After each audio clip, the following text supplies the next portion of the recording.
Jadi Bapak dan Ibu, yang punya harta itu juga masalah, yang nggak punya uang itu juga masalah, yang punya fisik yang bagus itu masalah, yang sakit juga masalah. Semuanya punya masalah. Kalau orang beriman, dia akan menghadapi masalah dengan keimanan. Jadi Bapak dan Ibu, bagaimana kita menghadapi masalah? Jadi karena kita setiap diantara kita pasti punya masalah, intinya adalah bagaimana kita menghadapi masalah. Bapak dan Ibu rahimani wa rahimakumullah, orang yang punya mobil, contoh paling gampang, dulu belum punya mobil, niku pengen sekali punya mobil, punya uang, nabung atau mungkin ngutang, akhirnya beli mobil. Setelah beli mobil itu datang masalah baru, bingung nggak punya garasi. Setelah punya garasi, dibuat garasi, mobilnya dimasukkan, ternyata punya masalah lagi, harus bayar pajak. Bayar pajak rutinan setiap hari itu juga punya masalah. Namanya mobil butuh bensin. Jadi Bapak dan Ibu rahimani wa rahimakumullah, setiap orang pasti punya masalah. Yang mungkin orang-orang biasa ketika memandang artis, wah cantik-cantik, ganteng-ganteng, itu ternyata juga jadi masalah. Ada seorang laki-laki dan perempuan, yang satu istrinya sangat cantik istimewa, kulitnya putih, hidungnya mancung, bibirnya tipis, kemudian matanya lentik. Itu secara manusiawi pokoknya sempurna, kayak boneka. Itu saja.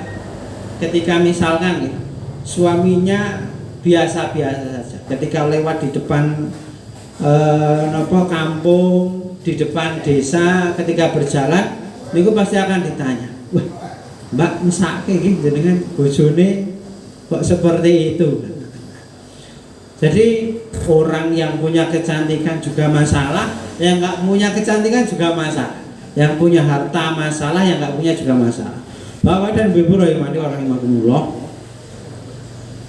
kalau yang salah satu contoh seorang yang punya kecantikan itu menjadi masalah, bahkan ini masalah dunia. Kalau yang ibu-ibu di sini mungkin sudah merasa paling cantik, atau mungkin bapak-bapak di sini yang merasa paling ganteng, silahkan buktikan nanti. Jadi di dalam kisah-kisah surat-surat di dalam Al-Quran itu disebutkan salah satunya adalah kecantikan Ibunda Sarah. Ibunda Sarah niku istrinya sinten Pak Bu? Istrinya Nabi Ibrahim. Benar. Ketika Nabi Ibrahim niku bersama istrinya. Nah, ini termasuk salah satu masalah, ujian, kesulitan yang dimiliki beliau. Ketika beliau datang ke Mesir dari Palestina, berjalan kaki, bertemu dengan yang namanya Fir'aun. Jadi Fir'aun itu adalah gelar yang disematkan kepada pemimpin dolim ketika itu.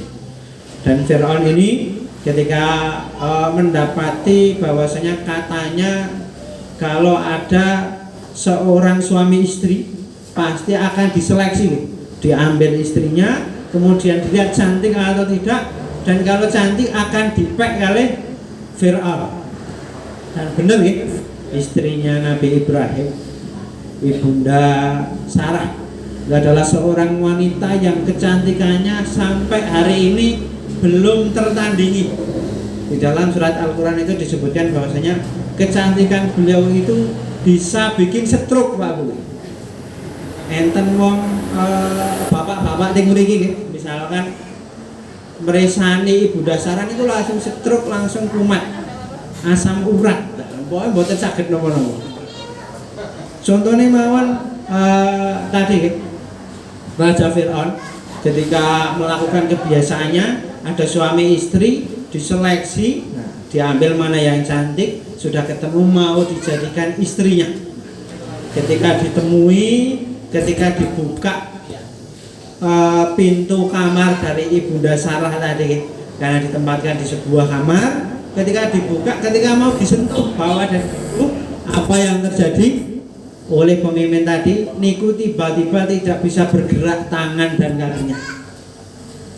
Itu kalau tidak didoakan oleh Ibunda Sarah, itu tidak bisa kembali, Pak, tidak kembali sehat. Juga ada seorang yang gantengnya Masya Allah, ini gantengnya tidak ada obat. Saya jamin nih, kalau seandainya orang ini datang ke sini, ibu-ibu bakal melongo, bakal terpana, bakal lali kali bojone. Di dalam surat Al-Quran, di dalam surat Yusuf, itu disebutkan tentang kegantengan Nabi Yusuf.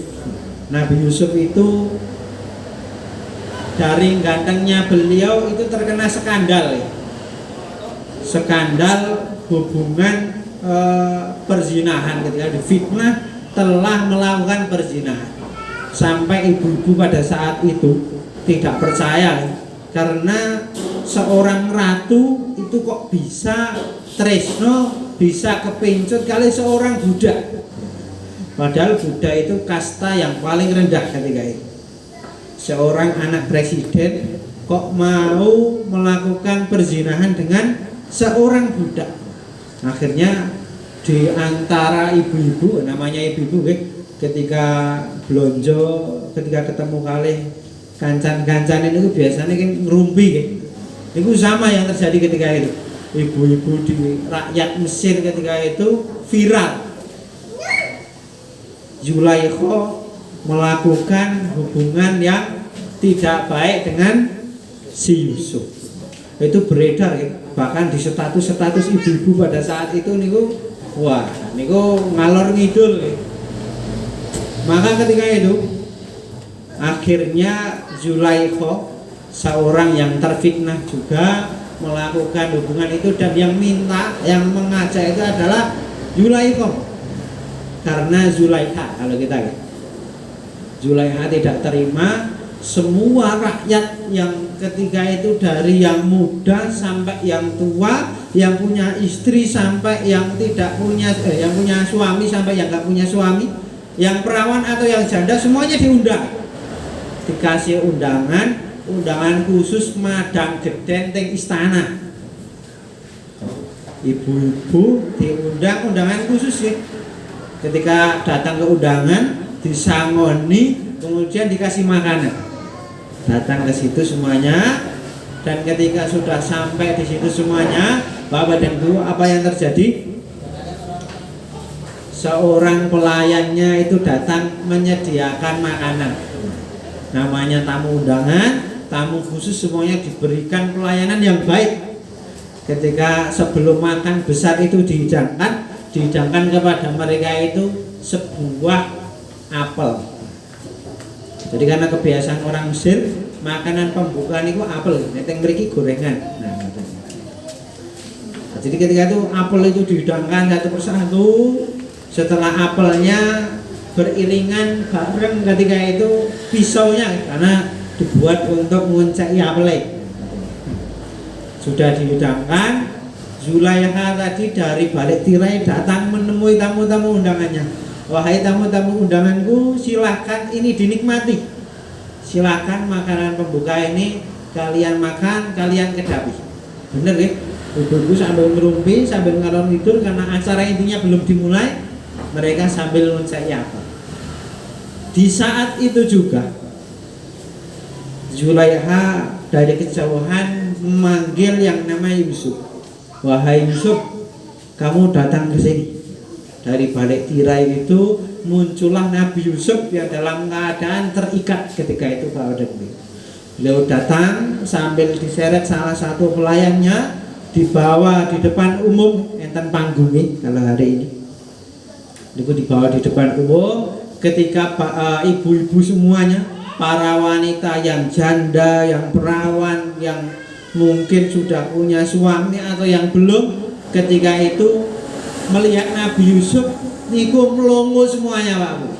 Seperti melihat malaikat turun dari langit. Ketika Nabi Yusuf itu jalan, utuk, apa yang terjadi? Yang mereka tadi sibuk ngupas apel, niku tidak berhenti, Pak Bu. tetap sama. Mereka sedang ngupas apel, tapi mereka lupa. Karena saking terkesimanya dengan Nabi Yusuf, yang mereka kupas itu bukan apelnya, tapi tangan mereka sendiri-sendiri. Bapak dan Ibu rahimani wa rahimakumullah, ketika dikupas itu tidak terasa ya. Setelah Nabi Yusuf itu baru masuk, mereka kaget. Waktu silaihi bijil innaqo. Ketika mereka melihat tangannya, tangannya sudah berdarah-darah. Itu saja, ini kegantengan Nabi Yusuf itu bisa membius rasa sakit. Jadi ganteng yang tidak ada obat. Jadi kalau bapak-bapak yang datang di sini punya istri lebih dari satu, atau mungkin istrinya baru satu, atau mungkin yang belum punya istri ngaca. Kira-kira ganteng nopo mboten kan. Jadi kalau misalkan kita merasa ganteng dibandingkan dengan Nabi Yusuf itu tidak ada apa-apa. Nabi Yusuf itu gantengnya tidak ada obat. Bapak dan Ibu rahimani wa rahimakumullah, semua itu adalah ujian, adalah cobaan, adalah masalah. Yang ganteng itu jadi ujian, bahkan ujian masyarakat. Yang cantik itu juga ujian masyarakat. Yang kita hari ini mungkin nggak punya harta atau yang juga punya harta, ini ujian. Bapak dan Ibu, fa inna ma'al usri yusra. Ini ayat yang sering diangkat oleh para ulama berkaitan ketika orang itu punya banyak masalah. Inna ma'al usri yusra, sesungguhnya bersama kesulitan. Kalau dalam bahasa Arab al-usri itu sebuah kesulitan, sesungguhnya bersama sebuah kesulitan. Satu kesulitan, ma'al usri yusra, itu banyak kemudahan. Bapak dan Ibu, jadi satu kesulitan itu oleh Allah Subhanahu wa taala, Allah menjanjikan sungguh akan banyak kemudahan, akan banyak jalan keluar. Jadi jangan pernah kita risau Pak Bu, yang hari ini nggak punya uang, nggak bisa makan, atau mungkin bingung bayar SPP anaknya, atau mungkin bingung ngurusi rumah tangga, atau mungkin mendapati suaminya angel ken sholat, sulit untuk beribadah, tidak ngaji, mboten burun, atau mungkin yang laki-laki mendapati orang tuanya ken sholat angel, atau juga masih bermaksiat. Fa inna ma'al usri yusra, sesungguhnya bersama kesulitan, satu kesulitan saja itu akan banyak kemudahan. Maka ini adalah tentang keyakinan Bapak dan Ibu. Kalau kita yakin 100% di dalam hati kita, maka apapun yang kita hadapi hari ini, masalah apapun, kesulitan apapun, pasti Allah akan beri jalan keluar. Maka jangan pernah kita putus asa. Bapak dan Ibu, kalau boleh saya logikakan ya seperti ini. Kalau seorang anak itu sedang ulang tahun, ketika ulang tahun apa yang terjadi? Biasanya oleh teman-temannya, oleh kerabat-kerabatnya, ketika dihidangkan roti, itu biasanya kalau tradisi orang barat nih, dilempari telur, dilempari dengan tepung, kemudian dilempari dengan air. Kalau mungkin jenengan hari ini tiba-tiba ada orang datang bawa telur, dibalang telur Pak Bu, jeplok kan. Mungkin jenengan kula emosi, kok tiba-tiba kita dilakukan seperti ini. Tapi ketika orang yang sedang ulang tahun, dia yakin akan mendapatkan hadiah, dia yakin nanti ketika setelah dilakukan itu akan mendapatkan sesuatu yang surprise, dia mau, dia dengan ikhlas, dengan ridho. Bahkan kalau seandainya mau dibalang telur sekilo, 2 kilo, silahkan. Ini kenapa? Karena ada janji yang nanti akan dia dapat. Begitu juga dengan Allah Subhanahu wa taala, kalau menguji kita, memberikan kepada kita masalah atau ujian atau cobaan atau kesulitan, Bapak dan Ibu, sesungguhnya Allah akan memberikan berbagai macam kemudahan. Yang penting nopo? Yakin dan sabar. Kuncinya adalah itu, yakin dan sabar. Sedang dalam keadaan mungkin sakit nih. Karena banyak sakit ini orang itu nggak sabar. Datang ke dokter satu, datang ke dokter dua, bahkan berbagai macam dokter sudah didatangi, kemudian datang ke paranormal atau mungkin datang ke Pak Kiai sing ampuh, orang pintar. Ini kesalahan orang Jawa, terutama orang pada umumnya. Paranormal dukun itu dianggap orang pintar. Ini salah ya. Maka orang datang ke situ untuk apa? Mencari kesembuhan.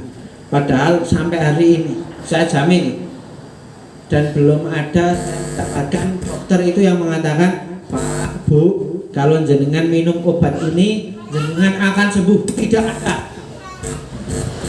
Semua dokter, semua terapis, bahkan dukun sekalipun, niku tidak ada yang menjamin sembuh. Paling berikan obat, kalau obatnya itu tidak manjur, nanti akan kembali lagi, niki kurang niki Pak, Bu. Jadi hari ini tidak ada yang menjamin sembuh.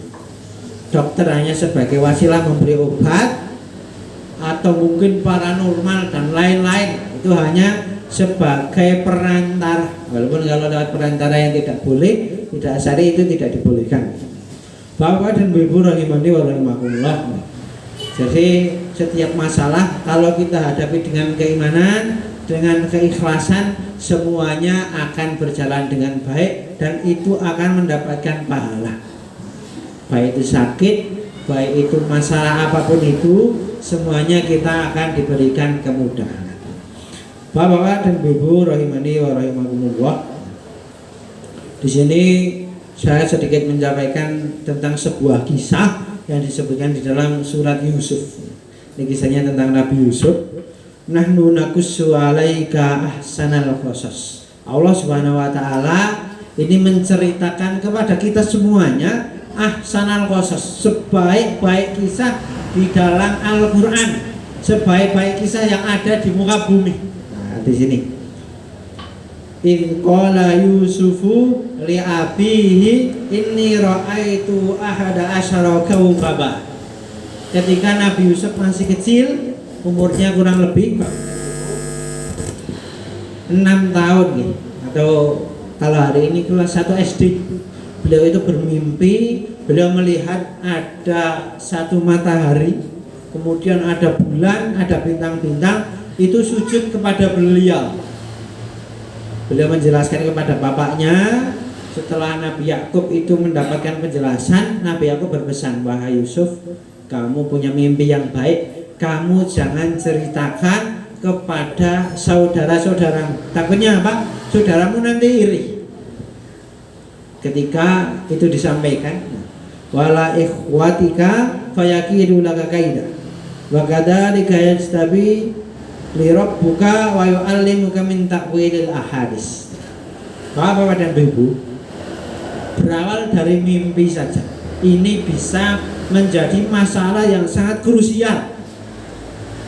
Tapi Bapak dan Ibu, dari mimpi ini kita sedikit nanti akan belajar bahwasanya semua orang itu harus punya mimpi, harus punya cita-cita yang besar. Agar setiap kita punya masalah, punya kendala dalam hidup kita, tapi kita masih punya mimpi, kita akan kembali bangkit, kita akan kembali berdiri. Jadi selagi mimpi masih gratis, monggo Bapak dan Ibu, bermimpilah sebanyak mungkin. Tapi jangan banyak tidur, banyak bermimpi mau. Wa kadzalika yastabiru rabbuka wa yu'allimuka min ta'wilil ahadits. Laqad kana fi Yusufa wa ikhwatihi ayatul lis-sa'ilin.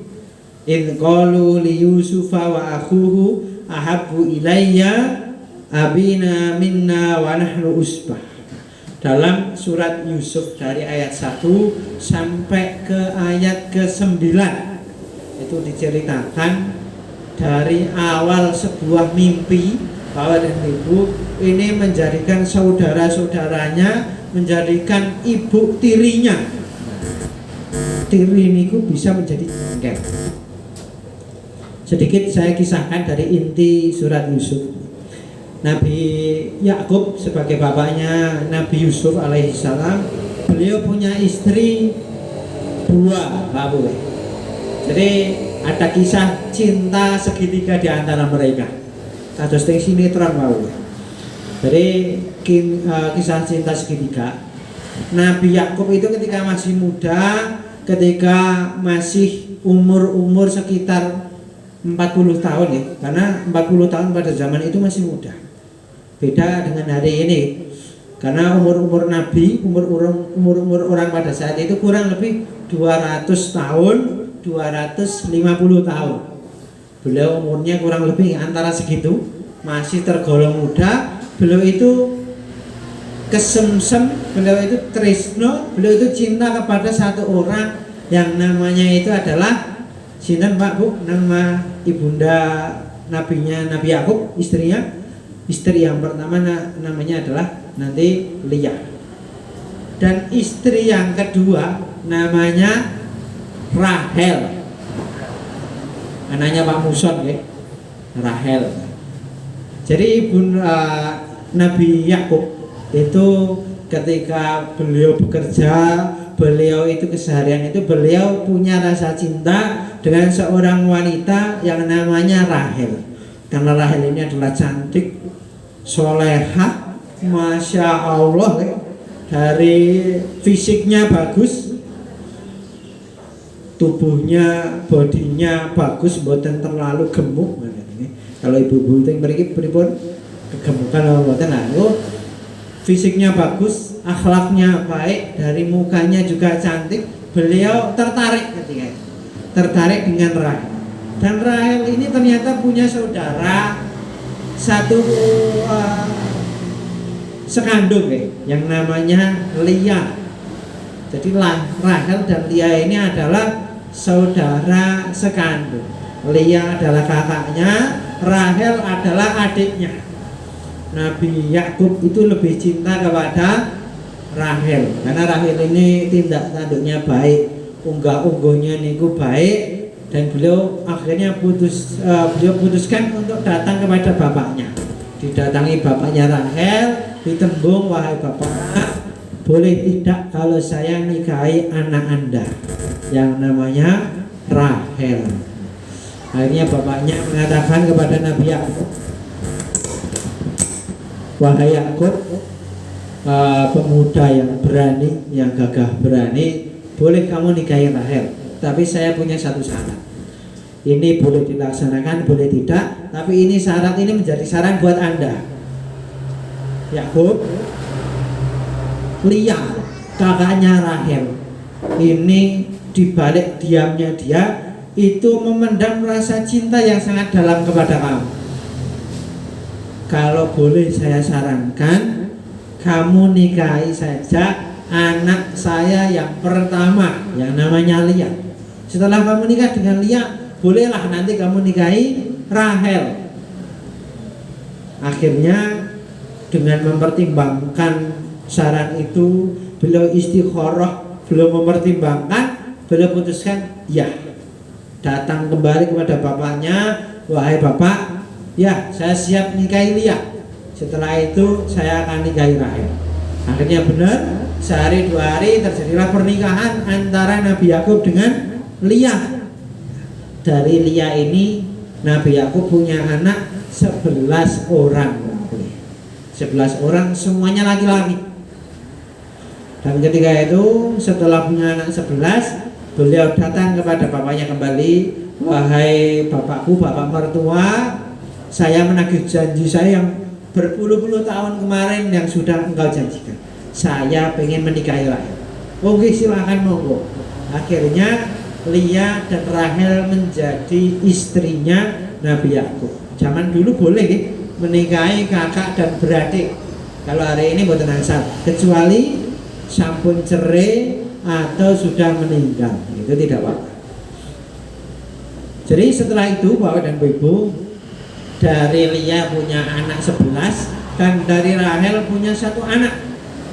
Karena Nabi Yakub tadi sangat mencintai Rahel, meskipun sudah menikah dengan ibunda Lia, tapi kecintaan kepada Rahel ini tidak bisa hilang.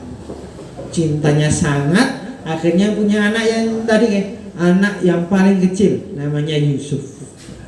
Dan Yusuf ini adalah anak yang paling dicintai oleh Nabi Yakub. Jadi padahal ini suami istri ya. Sama-sama mereka satu rumah, sama-sama mereka itu mendapatkan kasih sayang yang sama, itu ternyata juga menjadi masalah, Pak. Nabi Yakub seorang nabi itu juga punya masalah dalam keluarganya. Masalahnya apa? Gara-gara lahir Nabi Yusuf. Sudah punya anak 11 ternyata masih kurang. Bunda Lia ini pengen punya boten pengen punya anak lagi ya. Tapi pengen Nabi Yusuf itu mati, Pak. Karena apa? Cintanya takutnya hanya diberikan kepada Yusuf. Karena pertama itu rasa cemburu kepada Rahel, menikah lagi dengan Rahel, namanya istri pertama kadang sok jengkel ya.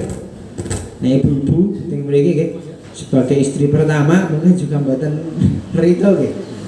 Walaupun ini secara syar'i tidak dibolehkan kalau tidak rito. Bapak dan Ibu rahimahullah. Kita lanjutkan tadi ya.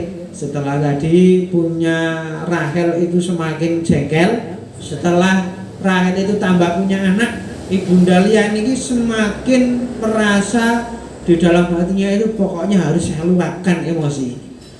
Rasa jengkelnya itu diturunkan kepada anak-anaknya. Jadi sifat hasadnya, masalahnya itu tidak diselesaikan dengan baik, tapi diselesaikan dengan cara pokoknya saya harus membunuh anak ini. Ketika itu sehari 2 hari setelah anaknya itu lahir, Nabi Yusuf itu lahir, sampai Nabi Yusuf umur 6 tahun, itu bayangan Pak Bukit, rasa jengkel, dongkolnya itu dipendam kurang lebih 6 tahun. Dan ini ditularkan kepada anak-anaknya. Hasad itu Bapak dan Ibu, kalau tidak dihilangkan dalam hati kita itu sangat bahaya. Bahkan hasad itu bisa menghilangkan segala kenikmatan yang dimiliki oleh orang lain. Termasuk tadi Bunda Lia, karena hasad dan jengkelnya kepada Nabi Yusuf, beliau menghasut anak-anaknya dan memerintahkan anak-anaknya untuk membunuh Nabi Yusuf.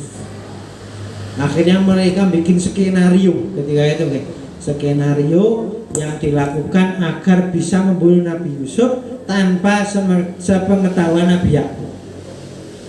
Di dalam surat Yusuf tadi disebutkan akhirnya anak-anak tadi mereka memutuskan untuk berburu bersama, mencari binatang buruan. Ketika mereka mencari binatang buruan, diajaklah anak yang paling kecil tadi, Nabi Yusuf. Bilang kepada bapaknya Nabi Yakub, Pak, ini anak ini saya ajak, bagaimana? Oh iya silakan, tapi tolong dijaga. Benar ya, ketika sudah sampai di tengah hutan, apa yang dilakukan oleh saudara-saudara tadi? Nabi Yusuf yang masih kecil umur 6 tahun masih polos itu, ketika itu mau dibunuh, sudah diangkat pedang sama anak yang paling besar, sudah mau disembelih tadi anak yang paling kecil dari Bunda Lia tadi mengatakan, sudahlah wahai saudaraku, kita sudah sampai di tengah hutan, kita buang saja dia. Nanti setelah kita buang, biarlah dia hidup atau mungkin dia mati dimakan serigala. Kita itu dimasukkan ke dalam sumur, diambil bajunya, dan bajunya ini dibawa pulang, dilumuri darah domba. Disampaikan kepada Nabi Yakub, wahai ayahku, sambil mereka menangis gitu. Mereka melakukan drama, mereka menangis, wahai ayahku, ini Nabi Yusuf, Yusuf yang kecil tadi meninggal dunia diterkam serigala, dan kami tidak bisa menolongnya. Nabi Yakub ketika itu menangis karena rasa cintanya, dan dikatakan di dalam surat Al-Quran, wabiyadot ainah. Menangisnya itu Bapak dan Ibu karena masalah yang beliau hadapi, ujian yang beliau hadapi itu fabiyadot ainah, matanya itu sampai berwarna putih, hitamnya itu hilang waktu, karena kesedihan yang dihadapi oleh Nabi Yakub. Cintanya kepada Nabi Yusuf itu tidak ada tandingannya, dibunuh karena kedengkian dari anak-anak dan istrinya. Beliau menangis setiap hari, bahkan bertahun-tahun dikatakan di dalam para mufassirin niku beliau menangis kurang lebih 50 tahun. Setiap hari, setiap pagi, sore beliau menangis karena cobaan yang diberikan oleh Allah Subhanahu wa taala kepadanya. Sampai matanya buta, sampai matanya itu kalau hari ini mengalami katarak. Beliau menangis setiap hari. Dan beliau nanti akan sembuh karena Nabi Yusuf tadi. Bapak dan Ibu rahimani wa rahimakumullah. Sekelas Nabi ketika beliau punya masalah, beliau menangis Pak Bu. Jadi Bapak dan Ibu ini juga sedikit pelajaran untuk kita semuanya. Menangis ini boleh dilakukan. Baik itu laki-laki juga boleh menangis Pak Bu. Apalagi perempuan. Perempuan itu tabiatnya adalah perasaan. Kalau perempuan itu sedang punya masalah, ini menangis boleh Pak Bu. Ditinggal orang yang dicintai, anaknya, bapaknya, suaminya, atau mungkin teman karibnya, atau mungkin siapa, boleh menangis. Asalkan jangan sampai meratap. Menangis itu boleh setiap hari, boleh menangis. Yang penting tetap sabar. Karena sabar dan menangis ini tidak ada sangkut pautnya ya. Istilahnya kalau orang sabar pasti nggak menangis, ini tidak. Karena orang sabar menangis juga iya. Nabi Yusuf, Nabi Yakub itu seorang nabi. Beliau adalah nabi yang paling sabar. Menghadapi 11 anaknya yang seperti itu, beliau sabarnya Masya Allah. Tapi beliau tetap menangis. Jadi bapak-bapak nanti beri kalau mendapati istrinya sedang menangis, mungkin karena nggak punya duit atau nggak punya bingung bayar SPP anak, bingung bayar listrik atau seperti apa, ketika menangis ampun diseneni Pak Bu. Karena menangis itu adalah tabiat dan ini tidak ada kaitannya tentang ikhlas atau sabar. Sabar itu tentang amalan hati kepada Allah Subhanahu wa taala. Bapak dan Ibu rahimani wa rahimakumullah. Ketika tadi sudah dicemplungkan ke dalam sumur, nanti beliau akan kembali untuk menjadi seorang menteri. Nanti menterinya ini beliau akan menjadi sebuah kisah yang bisa kita ambil pelajaran kembali. Namun yang pada siang hari kali ini yang akan kita ambil bahwasanya setiap orang pasti punya masalah. Inna ma'al usri yusra. Ketika kita punya masalah, kita yakin Allah itu ada dan kita yakin Allah akan memberikan jalan keluar. Pasti akan diberikan jalan keluar, bukan hanya dari satu pintu, tapi berbagai macam pintu. Entah itu dari pintu yang tidak kita sangka-sangka, atau entah itu dari pintu yang kita usahakan. Wallahu a'lam bishawab. Bapak dan Ibu rahimahumullah, ternyata tidak terasa sudah jam 11. Jam saya sudah habis. Maka pada siang hari kali ini inna ma'al usri yusra. Setiap kita punya masalah, setiap kita yang ada di sini punya masalah, punya cobaan, dan apapun masalah kita, kesulitan kita, hakikatnya itu dari Allah Subhanahu wa taala sebagai ujian. Maka marilah kita hadapi masalah itu dengan keimanan. Kalau kita punya iman, kita punya yakin kepada Allah Subhanahu wa taala, pasti menghadapi masalah itu dengan santai, dengan legowo, dengan hati yang lapang. Yang punya sakit, dia disyukuri. Yang punya kesehatan, alhamdulillah. Yang nggak punya harta, sabar. Yang hartanya banyak, niku nggih disyukuri. Jadi Bapak dan Ibu, orang muslim itu indah. Ketika nggak punya apa-apa, dia sabar. Ketika diuji, dia sabar. Dan ketika dia diberikan oleh Allah Subhanahu wa taala, dia bersyukur. Maka marilah kita pada siang hari kali ini, kesimpulan yang bisa kita ambil, setiap orang punya masalah. Alangkah baiknya kita ketika punya masalah, kita hadapi dengan keimanan. Dengan keimanan itu seperti apa? Kalau punya harta berlebih, kita bersyukur. Kalau kita punya banyak ujian oleh Allah Subhanahu wa taala, anaknya nakal, suaminya berandal, kemudian rumahnya juga modal madul dan lain-lain, sabar, sabar tetap yakin kepada Allah Subhanahu wa taala, banyak berdoa, pasti akan diberikan jalan keluar.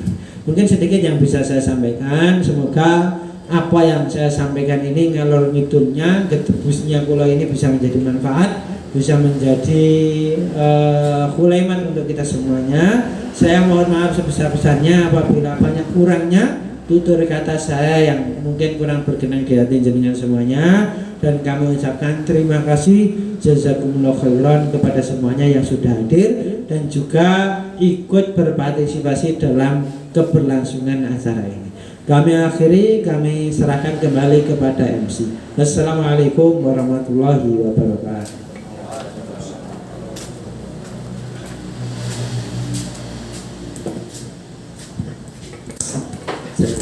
Terima kasih kepada Ustaz yang panjang kali lebar ya.